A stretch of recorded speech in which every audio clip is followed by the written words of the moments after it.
The reason we're here is really to celebrate a milestone.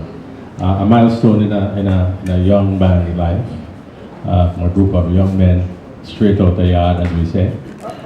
But, we're not going to prelude what they're going to say. Just want to talk a little bit about overall why we're here.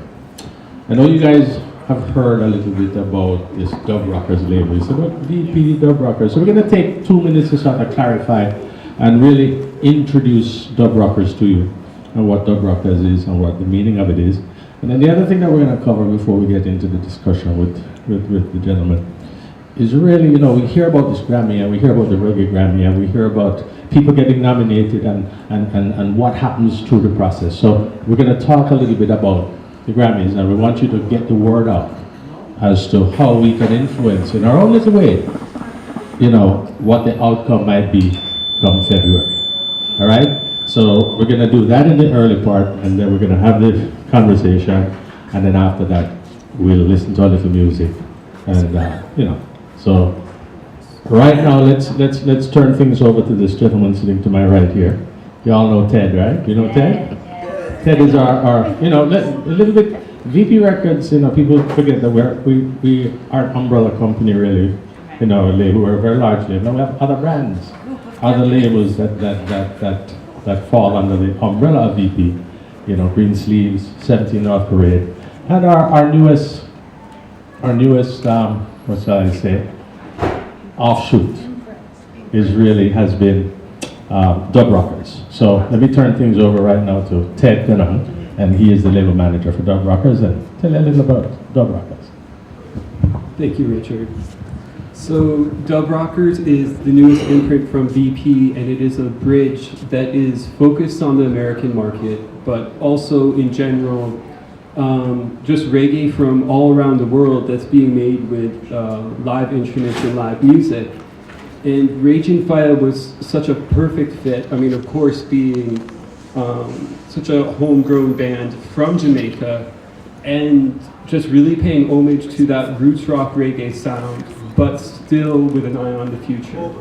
So that's really been the mission of Dub Rockers, and it's been so amazing to see the success of Raging Fyah within the last year. I mean, they've been successful for the last few years, but really see this last year. And so in essence, that's what Dub Rockers is, and I'm going to hand it over to Aaron Talbert, who will describe a bit about the Grammy voting process.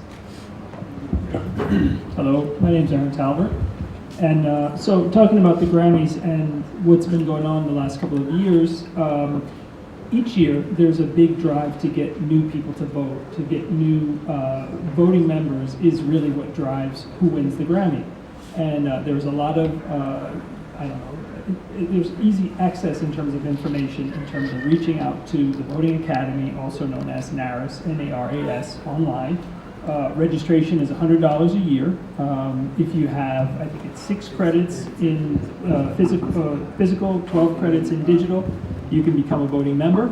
The deadline for voting for this particular Grammys that we're in the nomination process has passed, but for next year, anybody who's registering could become a member to do that. So, I mean, we always encourage all of the producers, the artists, graphic artists is another credit that, it can be a voting member, people who are writing liner notes, people who are working in production, doing packaging. There's all sorts of ways to get involved.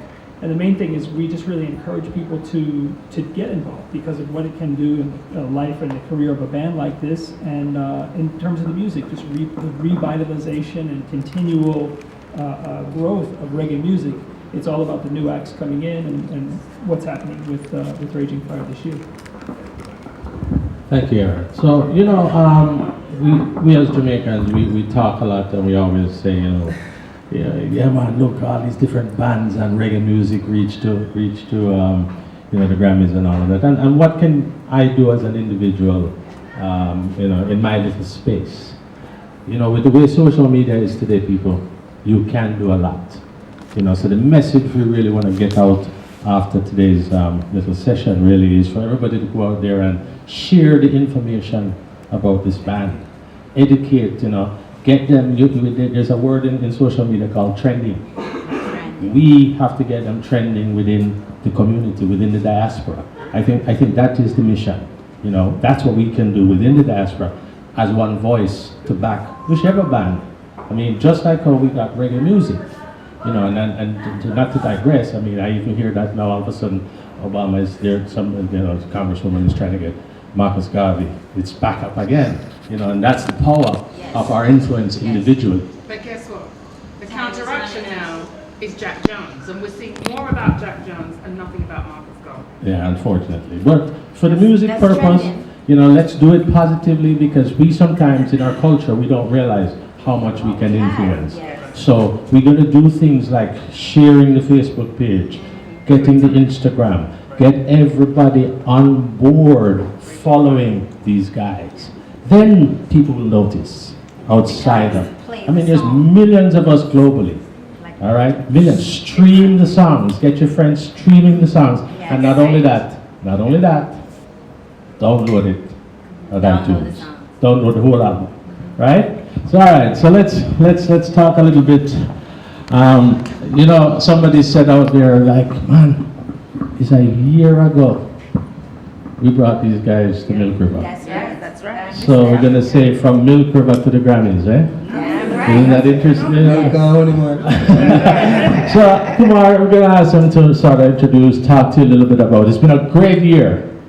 I mean, that just lead up to this. So you know, so let's, yeah, how about that? I'm on Facebook Live too, so share it. Oh. Yes. So, you know, let's go out and share this and get everybody, you know, that's the power of social media once again. All right, so share it, get everybody interested. So from Milk River to the Grammys, I mean, it's been a phenomenal year for this group, ladies and gentlemen. And we'll share questions afterwards. Let's turn it over to Kumar. Yeah, greetings everyone. Thanks for having us, you know. Much love and respect. I mean, being here with, you know, these wonderful people from VP Record and even having our manager in the house, Luke Morgan, you know, it's been a wonderful, you know, year. As I said, from Milk River, the first show we did in New York with VP, to know. But Raging Fyah, you know, for those who don't know, we're a 5-piece band from Kingston, Jamaica. My name is Kumar Bent. I'm the lead singer and guitarist, and this is Demar Gale, who's the keyboard player and musical director of Raging Fyah. So we are students of the Edna Manley College of the Visual and Performing Arts in Kingston, Jamaica, which is the only school of its kind in the Caribbean. Most people don't understand that it's the only music school in the English-speaking Caribbean.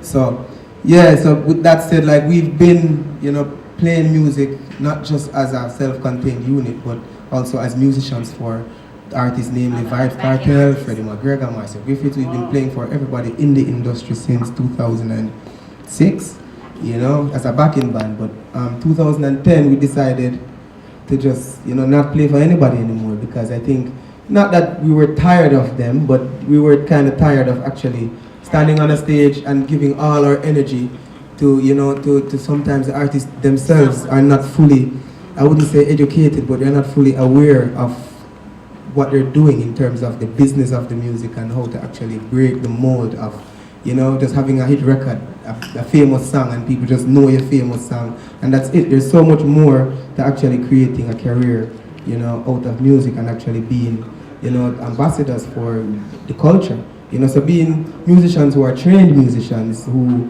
you know, we play classical music. We know Bach, Beethoven, Chopin, all those guys. We know it, so it's easier for us to actually, you know, incorporate, you know, music knowledge, you know, into like reggae music and roots rock music. So it's not just about 3-chord, as people say reggae music is just 3-chord, bang. And, you know, it's much more than that. It's, there's some form of, you know, we're putting some structure behind it in terms of, you know, what's possible, you know, what you can write about. You know, composing the music, because most people, they say reggae music is the king's music.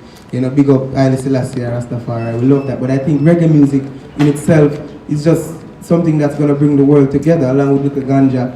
You know? Yeah. It's legalized. Yeah, legalized. Yeah, like, and it's coming. But I think, you know, Raging Fyah has, you know, made that known in terms of making the music more than just 3 chords. Which we still use simple forms of, you know, production, but less is more, but we still try to make sure that the less is not as easy as it seems.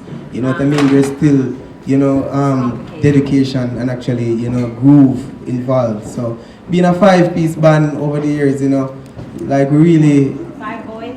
yeah, well 5 men. No. 5 months. Yeah, 5 months, you know, 'cause, you know what, like age group wise, like I'm the youngest in the band, you know, and then you have Demar, yeah, and then you have Anthony, then you have Pele, and then you have Cortland White, our guitarist, who is 64 years old, who has played with the likes of Bob Marley in one rehearsal, then he's been with Blackie Huru for years, then he was with